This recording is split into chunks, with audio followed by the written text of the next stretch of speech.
আসসালামু আলাইকুম প্রিয় শিক্ষার্থীরা, নিশ্চয়ই তোমরা ভালো আছো। আজকে আমার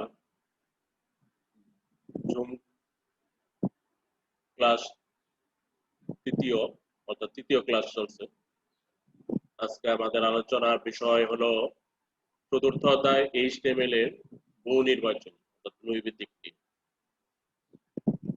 আমরা কিছু আজকে বহু নির্বাচনী প্রশ্নের সলভ করার চেষ্টা করব। তো আর কথা না বলে আমরা প্রশ্নে চলে যাই।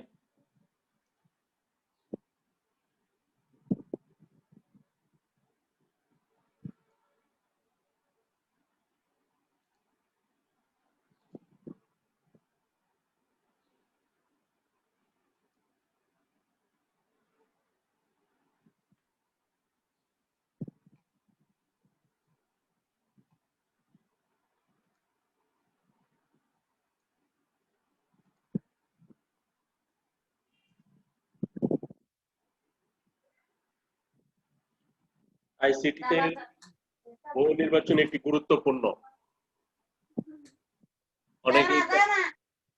অনেকের কাছে এটি সমস্যা মনে হয়, কারণ তারা বিশেষ করে আমাদের খুঁটিনাটি যে বিষয়গুলো আছে বইয়ের, সেগুলো তারা পড়ে না। বহু নির্বাচনীতে ভালো রেজাল্ট করতে গেলে, ভালো ফল পেতে গেলে আমাদেরকে বইয়ের টু দা পয়েন্টে পড়তে হবে, বেশি বেশি জানতে হবে, তাহলে আমরা বহু নির্বাচনীতে ভালো করতে পারবো। হ্যাঁ, রেম্বাসা, তুমি কি দেখতে পাচ্ছ? দেখা যায়? জি স্যার, দেখা যাচ্ছে স্যার। দেখা যাচ্ছে প্রশ্নটা? আচ্ছা, কিছু সমস্যা হলে আমাকে বলো। হ্যাঁ, আচ্ছা, জি স্যার। আমরা শুরুতে দেখো, ওয়েব পেজ সাধারণত বিভিন্ন ধরনের। নিম্নে যে আমরা তিনটা অপশন এনেছি, ওয়েবসাইট থাকে, বিভিন্ন উপকরণ থাকে, তথ্য থাকে। তোমরা কি বলতে পারবা যে এটি কোনটা হতে পারে? ওয়েব পেজে সাধারণত বিভিন্ন ধরনের কি থাকে? আসলে তথ্য থাকে, তাই না? আমাদের ওয়েব পেজগুলোতে সাধারণত যা থাকে তাকে আমরা বলি তথ্য থাকে, ইনফরমেশন, অর্থাৎ ডাটা থাকে। 2 নম্বরে আছে ওয়েবসাইট সাধারণত হতে পারে। কেমন হতে পারে? এখানে আমরা 4টা অপশন দিয়েছি: স্ট্যাটিস্টিক, ডাইনামিক, স্ট্যাটিক ও ডাইনামিক, ল্যাঙ্গুয়েজ ভিত্তিক। ওয়েবসাইটটা সাধারণত 2 ধরনের হতে পারে, একটা স্ট্যাটিস্টিক, আরেকটা হলো ডাইনামিক।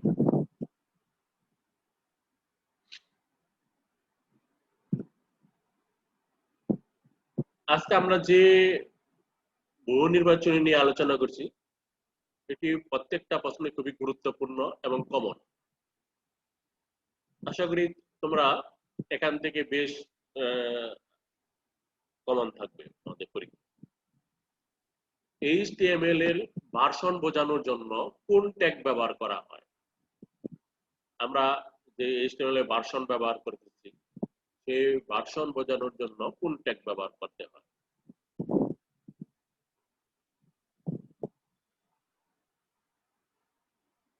হ্যাঁ, ডক টাইপ। এই ট্যাগটা মূলত ব্যবহার করা হয় যে আমরা লিখে থাকি সাধারণত, যে যেমন ডক টাইপ HTML 0.5 বা 0.4, আমাদের সর্বশেষ যে ভার্সনটি রয়েছে সেটি হলো 5.0, অর্থাৎ 5।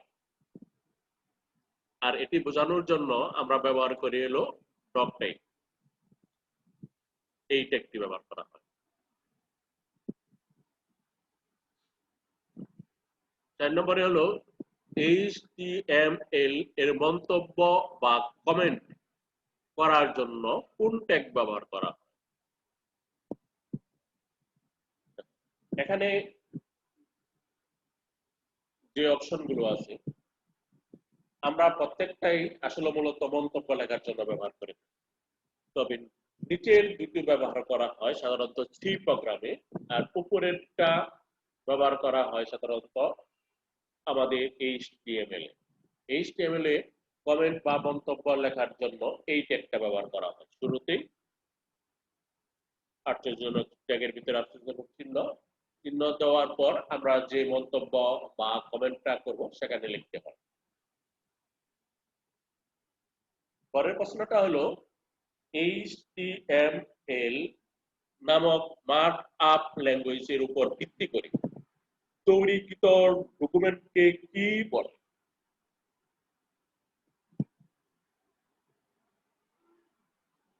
এটিকে ওয়েব বলে নাকি ওয়েব পেজ না ওয়েবসাইট? এটিকে বলা হয় ওয়েব পেজ। অর্থাৎ HTML ব্যবহার করে যে পেজটা যে ডকুমেন্টটা তৈরি করি সেটি হলো ওয়েব পেজ।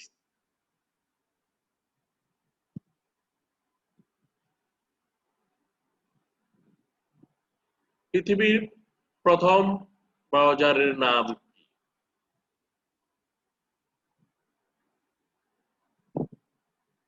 তোমরা কি বলতে পারবে কেউ যে পৃথিবীর প্রথম ব্রাউজারের নাম কি?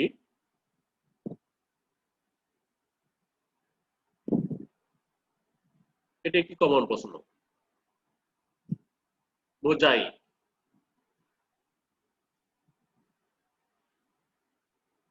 পৃথিবীর প্রথম এটি গ্রাফিক্যাল ওয়েব ব্রাউজার একটি সফটওয়্যার 23শে জানুয়ারি 1993 সালে এটি সর্বপ্রথম প্রকাশ করা হয়। বোঝাই পৃথিবীর প্রথম ব্রাউজারের নাম।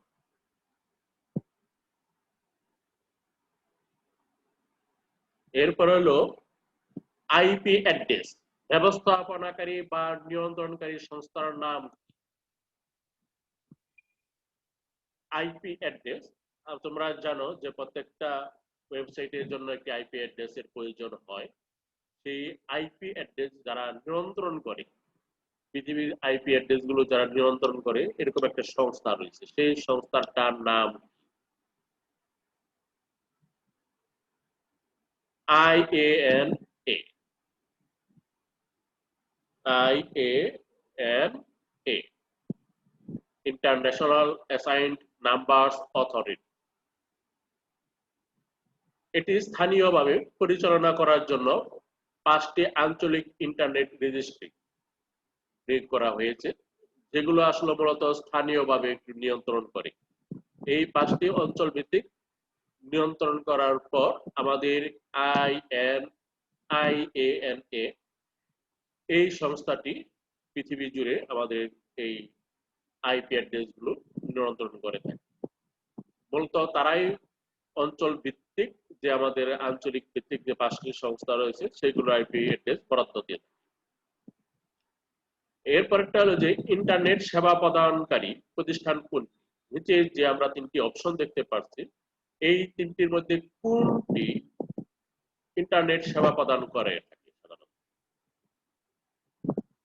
আইএসপি। আইএসপি এর পূর্ণরূপ হলো internet service provider. Internet service provider এই প্রতিষ্ঠানটি মূলত আমাদের ইন্টারনেট সেবা প্রদান করে থাকে।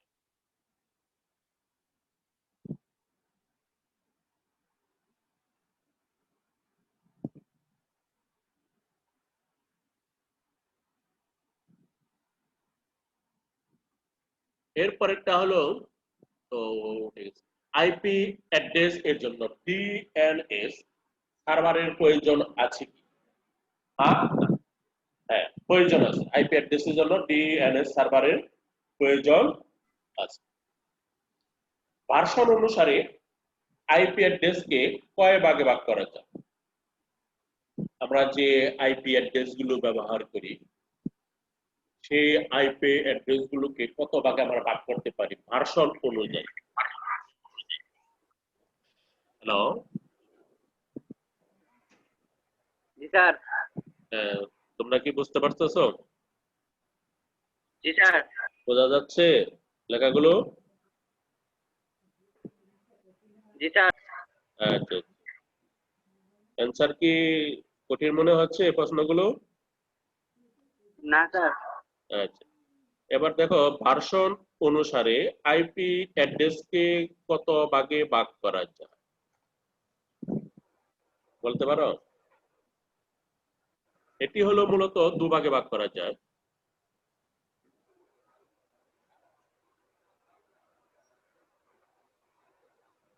সরি, হলো হ্যাঁ, দুভাগে ভাগ করা যায়।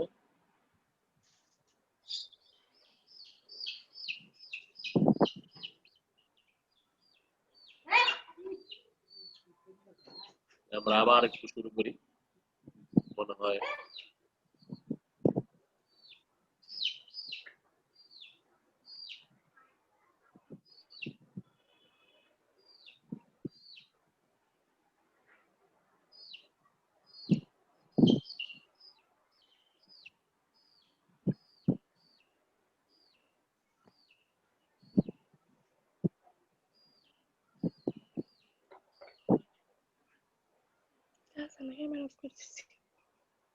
হ্যাঁ। এবার ভার্সন অনুসারে আইপি অ্যাড্রেসকে কত ভাগে ভাগ করা যায়? দুভাগে। কি কি সেগুলো? আইপিভি, হ্যাঁ, আরেকটা হলো 4 আর 6। 6, গুড। আইপি4, আরেকটা হলো 6। IP version 4, IP version 6।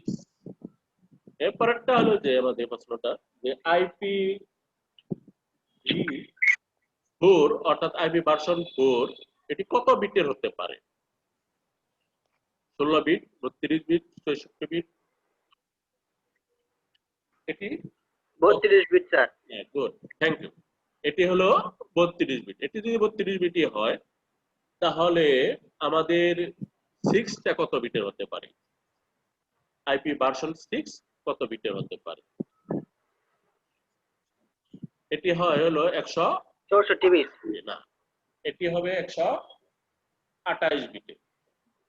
IP version 6 যেটা সেটি হলো 128। এরপরে 28 বিট। হ্যাঁ, আইপি ভার্সন 4 দিয়ে কতগুলো ডিভাইসকে অদ্বিতীয়ভাবে ডিএনএস দেওয়া যায়? সহজ কথায় বলতে গেলে আমরা বলতে পারি যে এই ভার্সনের সাহায্যে আমরা কতগুলো ডিভাইসকে বা কম্পিউটারকে বা ল্যাপটপকে বা ইন্টারনেটের সংযোগ দিতে পারি। আর সহজ কথায় বলতে গেলে এরকম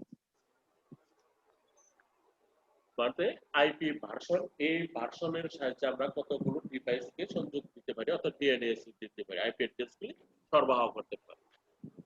এটি হলো 430 কোটি, অর্থাৎ 430 কোটি ডিভাইসকে আমরা আইপি ভার্সন 4 দ্বারা সংযোগ দিতে পারি। তাহলে আমাদের প্রশ্ন আসতে পারে, তাই না, যে আইপি ভার্সন 6 এর সাহায্যে কতগুলো ডিভাইসকে ডিএনএস এ দেওয়া যেতে পারে? এটি হবে 340 ট্রিলিয়ন। বিলিয়ন, বিলিয়ন, ট্রিলিয়ন আমরা পারি না? 340 ট্রিলিয়ন কোটি, তারপরে হলো বিলিয়ন, তারপরে হলো ট্রিলিয়ন, যে হিসাবটা রয়েছে এরকম যে 340 ট্রিলিয়ন। আইপি অ্যাড্রেস এর কয়টা অংশ থাকে?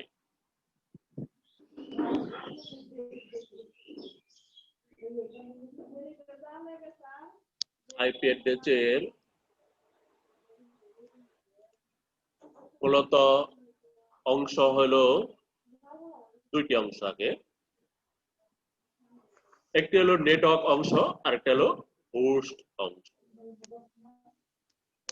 তোমরা খেয়াল করবে যে আইপি অ্যাড্রেসে প্রত্যেকটা আইপি যে অ্যাড্রেস গুলো আমরা ব্যবহার করি সেই অ্যাড্রেস গুলোতে দুইটা অংশ থাকে, একটা হলো নেটওয়ার্ক অংশ আর একটা হলো হোস্ট অংশ। পরে একটি সহজ প্রশ্ন, একটি ডোমেইন নেম এর ডট এর পর শেষের অংশকে কি বলে? অর্থাৎ একটা ডোমেইন নেমের যে আমরা ডট ব্যবহার করি, এই ডটের পরের অংশটুকুকে আইছে শুধু সংযোগ বিচ্ছিন্ন হয়ে গিয়েছিল। আচ্ছা হ্যালো,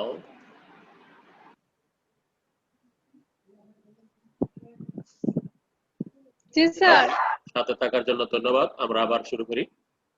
আমরা বহু নির্বাচন নিয়ে আলোচনা করেছিলাম। শোনা যাচ্ছে না?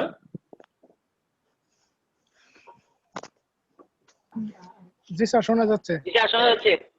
আচ্ছা, থ্যাংক ইউ।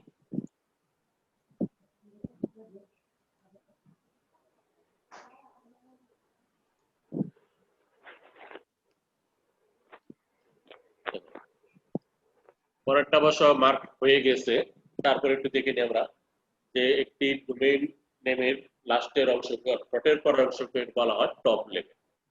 আর আইপি অ্যাড্রেসে প্রকাশের জন্য আমরা অক্টেট ব্যবহার করি হলো 4টি। এক অক্টেট সমান হলো, প্রত্যেকটা অক্টেটের সমান হলো 8 বিট। সুতরাং আইপি অ্যাড্রেস প্রকাশের জন্য আমরা 8 বিট 8টা 4টি অক্টেট ব্যবহার করি, অর্থাৎ প্রতি অক্টেটটাই হলো 8 বিট।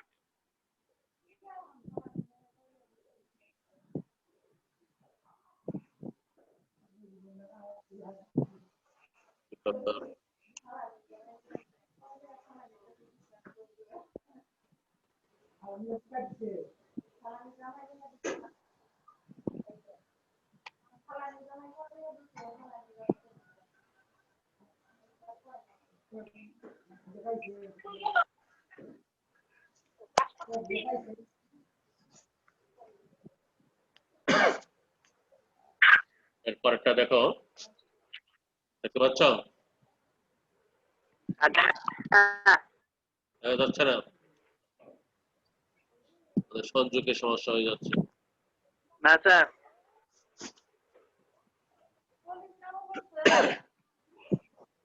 তাহলে একটু লাইনে থাকো দেখি।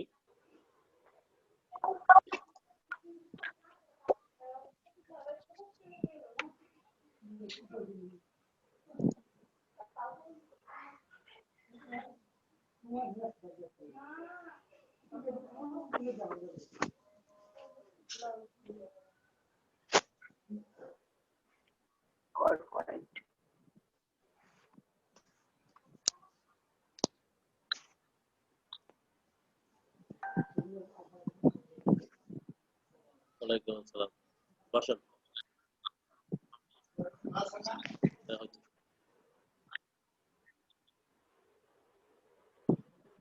হ্যাঁ, পরেরটা হলো ওয়েব পেজ নিয়ন্ত্রণ করা হয়।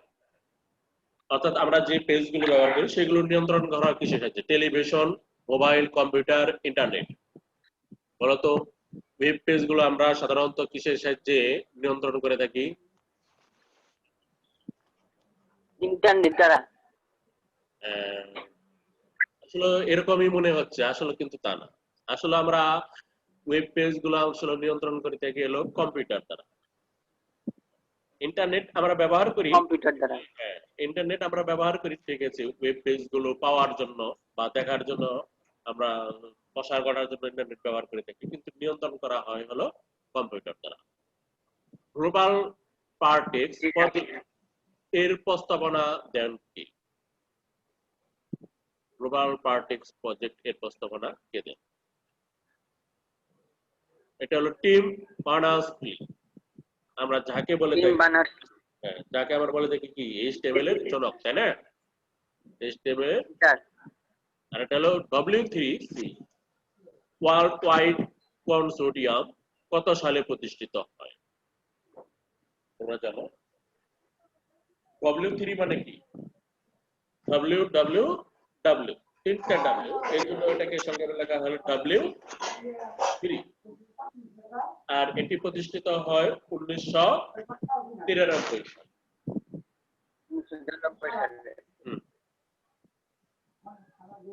এরপরে ইন্টারনেটে ওয়েব পেজ সমূহ ব্রাউজ করার জন্য যে প্রোটোকল ব্যবহার করা হয় তা কোনটি?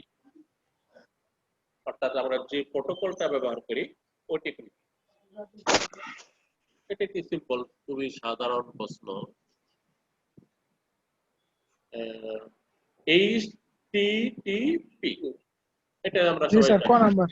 হ্যাঁ, HTTP এটা পূর্ণরূপ কি বলতে পারো? Hyper text transfer protocol. হ্যাঁ, hyper text transfer protocol. Good. Protocol. আরেকটা হলো HTML এর ট্যাগ এর বৈশিষ্ট্য প্রকাশ করে কোনটি? HTML এ যে আমরা ট্যাগ গুলো ব্যবহার করি, এই ট্যাগ গুলো যে বৈশিষ্ট্য প্রকাশ করা হয় কোনটির সাহায্যে? অর্থাৎ যেমন আমরা এই একটা প্যারাগ্রাফ যদি লিখি, প্যারাগ্রাফটা কোথায় হবে? মাঝখানে হবে না ডান পাশে হবে না বাম পাশে হবে? এই যে একটা বৈশিষ্ট্য প্রকাশ পায়, এটির জন্য আমরা কি ব্যবহার করি? একটা এট্রিবিউট ব্যবহার করা হয় না? যেমন অ্যালাইন। হ্যাঁ, মাঝখানে আনার জন্য ম্যাটার অ্যালাইন করা হয়, এটি মূলত হলো এট্রিবিউট। আর এই এট্রিবিউটের সাহায্যে বৈশিষ্ট্য প্রকাশ করা হয়। HTML এর কোন ধরনের ল্যাঙ্গুয়েজ? এটা কি সাধারণ ল্যাঙ্গুয়েজ, ওয়ার্ড ভিত্তিক, প্রোগ্রামিং? প্রোগ্রামিং না ওয়েব ডেভেলপমেন্ট? না, প্রোগ্রামিংটা আসলে মূলত এটি সি প্রোগ্রাম, ওইটা হলো প্রোগ্রামিং, এটি হলো ওয়েব ডেভেলপমেন্ট।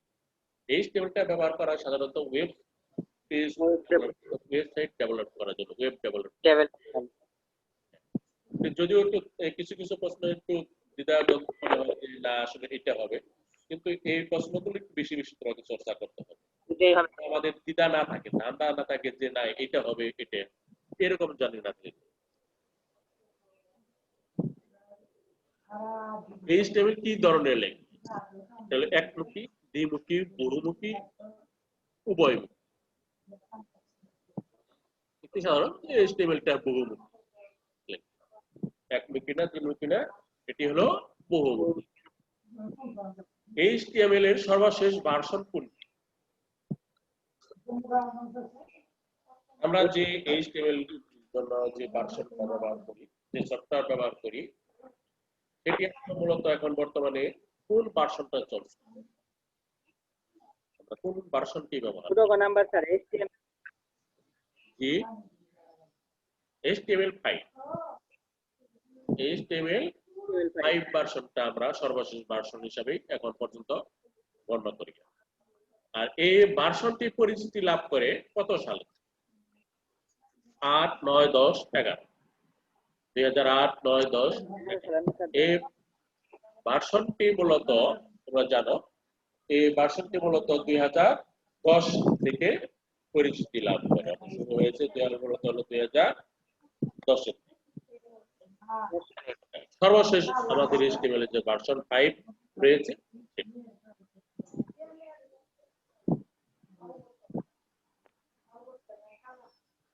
একটি ওয়েবসাইটের বিষয়বস্তু ও উপস্থাপনা কার্যগত অবকাঠামোই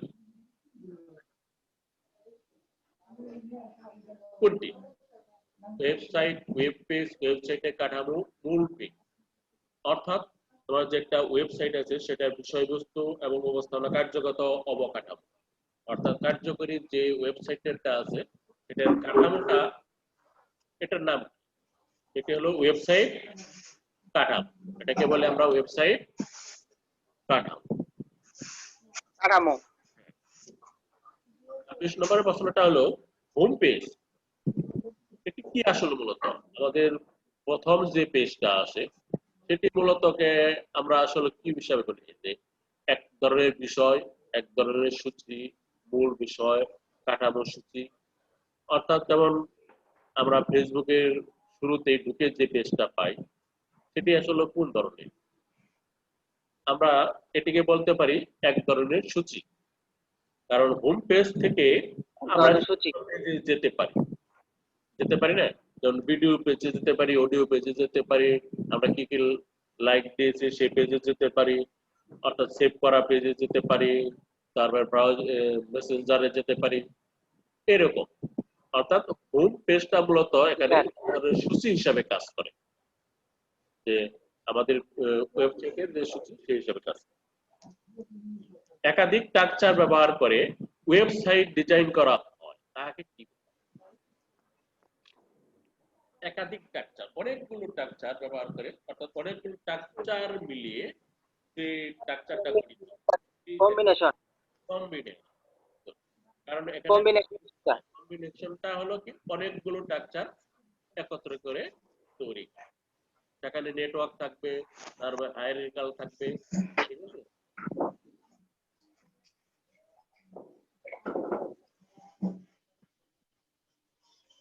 এটি আমরা মনে হয় বলতে পারবো বাংলাদেশের সর্বপ্রথম সার্চ ইঞ্জিনের নাম। আমাদের যে বাংলাদেশের যে আমাদের সার্চ ইঞ্জিন রয়েছে, তোমরা জানো এই সার্চ ইঞ্জিনের নাম কি? প্রথম যেটা তৈরি পিপিলিকে, প্রথম সার্চ ইঞ্জিনের নাম হলো, হ্যাঁ, আর এটি তৈরি হয়েছে 13/4/2013, 13 এপ্রিল 2013 সালে এটি মূলত অফিসিয়াল ভাবে রিলিজ করা হয়, এই পিপিলিকা বেটা ভার্সন। বর্তমানে আরেকটি ভার্সন এই সার্চ ইঞ্জিন রয়েছে, সেটা হলো চরকি, গ নম্বর চরকি.com। এই দুইটি আমাদের বাংলাদেশের সার্চ ইঞ্জিন রয়েছে, প্রথমটা হলো পিপিলিকা, দ্বিতীয়টা হলো চরকি। পৃথিবীর তাহলে প্রথম সার্চ ইঞ্জিন কোনটি? পৃথিবীর প্রথম সার্চ ইঞ্জিন কোনটি? Google, Yahoo, আর্চি। গুগল না, গুগল না। গুগলের আগে ইয়াহু, ইয়াহুর পর হলো গুগল। গুগলটা হলো মূলত তোমার হলো এই বর্তমান বিশ্বে সবচেয়ে জনপ্রিয় এবং সবচেয়ে বেশি ব্যবহৃত একটা সার্চ, তাই না? আমরা এখন বেশিরভাগ ক্ষেত্রে ব্যবহার করি থাকি সাধারণত হলো গুগল, ইয়াহুটা করি কম। এরপরটা হলো HTML লিংকের সিনট্যাক্স URL এর স্থলে কি দিতে হয়? আমরা ঠিকানা, হ্যাঁ, পূর্ণ ঠিকানা। আমরা URL এর স্থলে সাধারণত দিয়ে থাকি হলো পূর্ণ ঠিকানা। পূর্ণ ঠিকানা।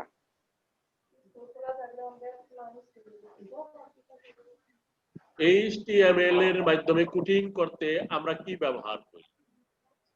Notepad, MS Word, text editor. Notepad. হ্যাঁ, নোটপ্যাড, গুড। অনেক সময় আমরা এখানে দ্বিধায় পড়ে যাই যে নোটপ্যাড হবে না টেক্সট এডিটর হবে, আসলে মূলত এখানে হবে নোটপ্যাড। নোটপ্যাড। HTML এর নিরাপত্তা ব্যবস্থা কেমন? দুর্বল না সবল? এটি সহজ ল্যাঙ্গুয়েজ, কিন্তু এর ভার্সনটা মূলত বর্তমানে দুর্বল, সবল না। HTML নিরাপত্তা ব্যবস্থাটা হলো দুর্বল দুর্বল। ওয়েব পেজকে সুন্দরভাবে ফুটিয়ে তোলার পন্থাকে কি বলে? অর্থাৎ একটা পেজকে ডিজাইন করার জন্য, আকর্ষণীয় করার জন্য আমরা কোনটা ব্যবহার করি? Layout, syntax, copy, formatting. অর্থাৎ একটা পেজকে আকর্ষণীয় দৃষ্টি নন্দন করার জন্য, সুন্দরভাবে পেজটা যাতে ভালো দেখা যায়, এই ধরনের কাজ করার জন্য আমরা কোন পন্থাটা অবলম্বন করি? দেখো তোমরা এখানে পরিচিত আছে, দেখো ফরম্যাটিং। ফরম্যাটিং করো নাই? ফরম্যাটিং। হ্যাঁ, যেমন আন্ডারলাইন করা, ইটালিক করা, বোল্ড করা, ছোট করা, বড় করা, আছে না? এই টেকগুলো ব্যবহার করে পেজটা ভালো দেখায়, এই জন্য আমরা এই টেকগুলো ব্যবহার করি। আর এই টেকগুলোকে মূলত বলা হয় টেক্সট ফরম্যাটিং, অর্থাৎ ফরম্যাটিং।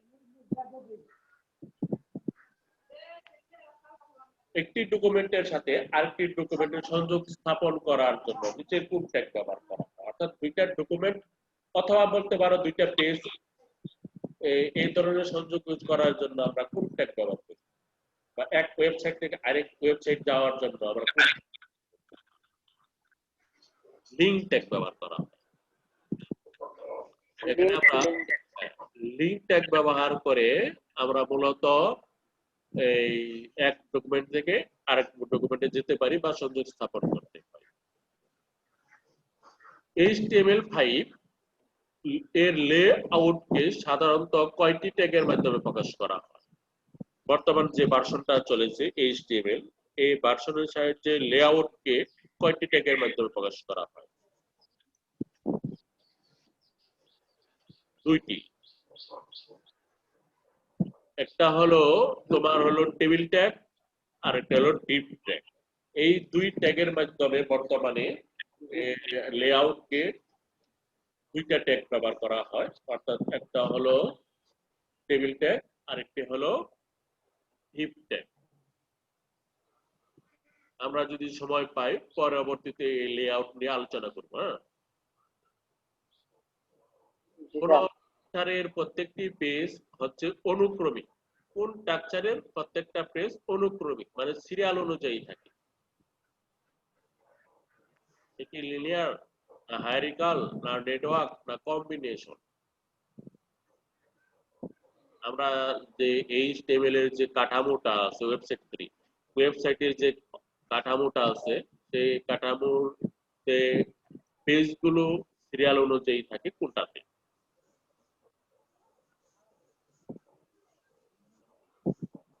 লিনিয়ার।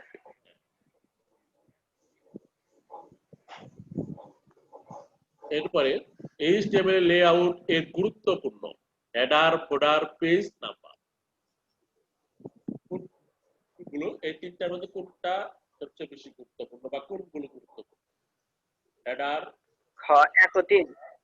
Page number. হ্যাঁ, বর্তমানে আমরা যে লেআউট HTML ব্যবহার করি এটি মূলত হলো তিনটাই দরকার। আমাদের হেডারও দরকার, ফুটারও দরকার, আর এটা হলো পেজ নাম্বারও দরকার। HTML এর দেখো এখানে তিনটাই দেওয়া আছে। HTML সহজে ব্যবহার ও অনুধাবন করা যায়। নাম্বার 1, সকল ব্রাউজার HTML কে সমর্থন করে না। HTML বিনামূল্যে ব্যবহার করা যায়। এই তিনটার মধ্যে কোনটা সঠিক বা কোনগুলো সঠিক? HTML সহজেই ব্যবহার ও অনুধাবন করা যায়, এটা ঠিক আছে, আমরা এটি সহজেই কিন্তু ব্যবহার করতে পারি। আর আমরা জানি HTML সকল ব্রাউজারকেই সমর্থন করে, সকল ব্রাউজারকেই সমর্থন করে। তাহলে দুই নম্বরটা ঠিক হলো না। HTML বিনামূল্যে ব্যবহার করা, হ্যাঁ এটি আমরা বিনামূল্যে ব্যবহার করি। তার মানে কি হবে? এক এবং এই এক এবং খ নম্বরটা।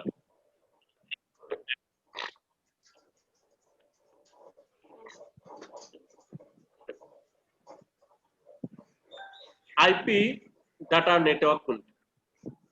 আমরা কোনটাকে 1G 4G 2G এইগুলোর মধ্যে কোনটাকে ডাটা নেটওয়ার্ক বলে থাকি? 4G। এটাকে বলে আমরা 4G থেকে বলে থাকি আমরা আইপি ডাটা নেটওয়ার্ক। ইন্টারনেটের মাধ্যমে পরস্পরের সাথে সংযুক্ত হাইপারটেক্সট ডকুমেন্টকে কি বলে? ইন্টারনেটের মাধ্যমে আমরা পরস্পরের সাথে যে হাইপারটেক্সট ডকুমেন্ট গুলো আছে সেগুলো সংযোগ করাকে কি বলে? WWW, অর্থাৎ ওয়ার্ল্ড ওয়াইড ওয়েব। কোন ওয়েবসাইটটিকে যেখানে হোস্ট করা হয়, অর্থাৎ কোন ওয়েবসাইটকে যেখানে হোস্ট করা হয় তার নামটা কি? আমরা যে ওয়েবসাইট গুলো তৈরি করি, web server. Web server.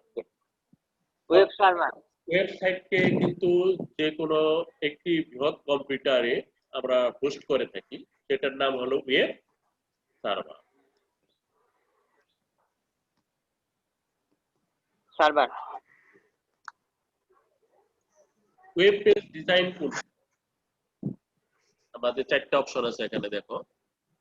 Web সার্ভারে তথ্য রাখা, বিশ্বব্যাপী নেটওয়ার্ক, ডোমেইন রেজিস্ট্রেশন, আর একটা হলো HTML ডকুমেন্ট তৈরি। অর্থাৎ ওয়েব পেজের ডিজাইন কোনটি? অর্থাৎ ওয়েব HTML ডকুমেন্ট হ্যাঁ হ্যাঁ, ওয়েব পেজকে ডিজাইন করতে আমাদের দরকার হবে HTML ডকুমেন্ট তৈরি। তৈরি। হ্যাঁ, আর বাকি তিনটা কিন্তু আমাদের পাবলিশিং, যেমন ডোমেইন নেম রেজিস্ট্রেশন, বিশ্বব্যাপী নেটওয়ার্ক করা, তারপরে ওয়েব সার্ভার তথ্য রাখা, এগুলো হলো পাবলিশিং। ডিজাইনটা হলো HTML ডকুমেন্ট তৈরি। ওয়েব পেজের অ্যাড্রেসকে কি বলে? আমরা যে ওয়েব পেজ আছে সেই অ্যাড্রেসকে আমরা কি বলি? প্রত্যেকটা ওয়েব পেজ মানে ওয়েবসাইট ইউআরএল। URL।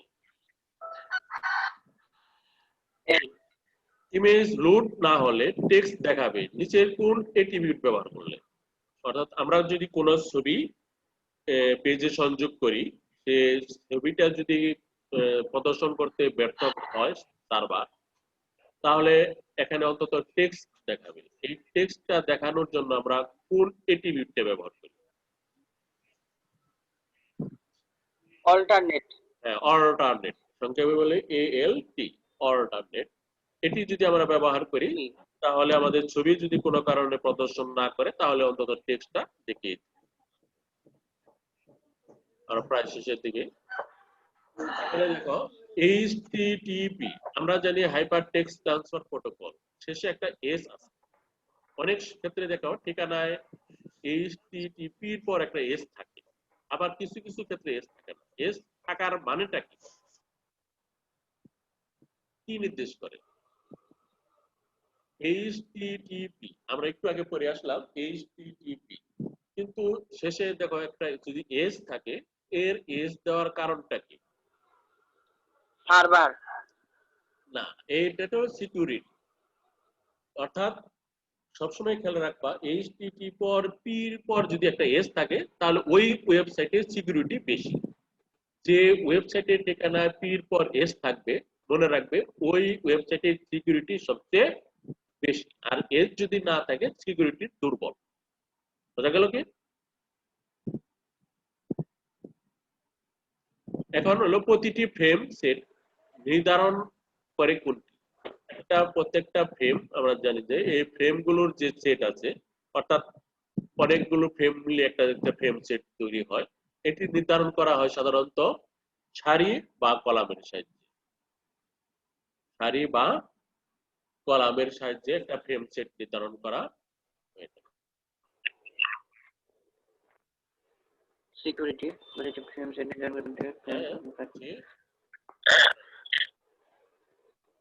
এ হলো যে আমি বলছিলাম যে যে ওয়েবসাইটে ঠিকানার HTTP এর পর এস থাকবে তার সিকিউরিটি বেশি। আসলে মূলত এই এস দ্বারা সিকিউরিটিকে নির্দেশ করে। আরেকটা বলছিলাম যে প্রতিটি ফ্রেম সেট, অর্থাৎ এই যে ফ্রেমগুলো আছে আমাদের HTML এর, এই ফ্রেম সেটটা নির্ধারণ করা হয় একটি সারি বা কলামের সাহায্যে। এরপরের প্রশ্নটা হলো সারি বা কলামের সাহায্যে। যেগুলো নিয়ে WW গড়ে উঠেছে,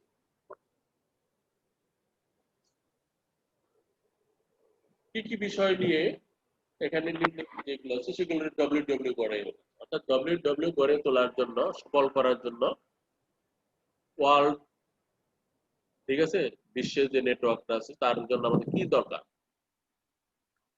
HTML দরকার আছে না? কারণ এটি ওয়েব পেজ তৈরি করতে লাগবে। HTTP এটি আমাদের কি বেশি নেটের সাথে সংযুক্ত করতে লাগবে। আর পেজটা আমাদের প্রদর্শন করতে ওয়েব ব্রাউজার লাগবে, মানে কি আমাদের তিনটাই ব্যবহার করতে হবে। অর্থাৎ WWW গড়ে ওঠার জন্য HTML এর দরকার, HTTP এর দরকার, ওয়েব ব্রাউজারও দরকার হয়। এরপরেরটা হলো যে আইপি অ্যাড্রেস সাধারণত লেখা হয়। আইপি অ্যাড্রেস সাধারণত কি দ্বারা লেখা হয়? নাম্বার দ্বারা, টেক্সট দ্বারা, ক্যারেক্টার দ্বারা? কোনটা দ্বারা? IP address. আমরা জানি আইপি অ্যাড্রেস যে একটা ঠিকানা থাকে, সেই ঠিকানাটা কি দ্বারা লেখা হয়? নাম্বার দ্বারা, টেক্সট দ্বারা, না ক্যারেক্টার দ্বারা? মূলত আইপি অ্যাড্রেস বর্তমান যে ভার্সন আছে সেটিতে হলো 6 যে ভার্সন আছে সেটিতে তিনটাই ব্যবহার করা হয়। আমরা জানি যে আইপি ভার্সন যেটা সেটা নাম্বার ব্যবহার করি, তাই না? কিন্তু আসলে মূলত আমাদের যে ভার্সনটা আছে সেখানে আমাদের তিনটাই ব্যবহার করা যেতে পারে, নাম্বার, টেক্সট এবং কারেন্ট। এই জন্য আমরা বলি সাধারণত যে আইপি অ্যাড্রেসে তিনটাই ব্যবহার করা। আমরা শেষের দিকে 1 মিনিট আছে আমাদের। অনেক বেশি তথ্য ডিজাইনের ক্ষেত্রে নিচে কোনটি ভালো? এটা হলো সিএসএস, এটি তথ্যের জন্য ভালো। এইচটিএমএল এর ওয়েব পেজ তৈরির জন্য ফাইলের এক্সটেনশন কোনটি? একটা হলো এইচটিএমএল আর একটা হলো এইচটিএম। ডক না, এটি ডকুমেন্ট, এটি ডক না, কিন্তু এইচটিএমএল আর একটা হলো এইচটিএম। এই পর্যন্তই ছিল আমাদের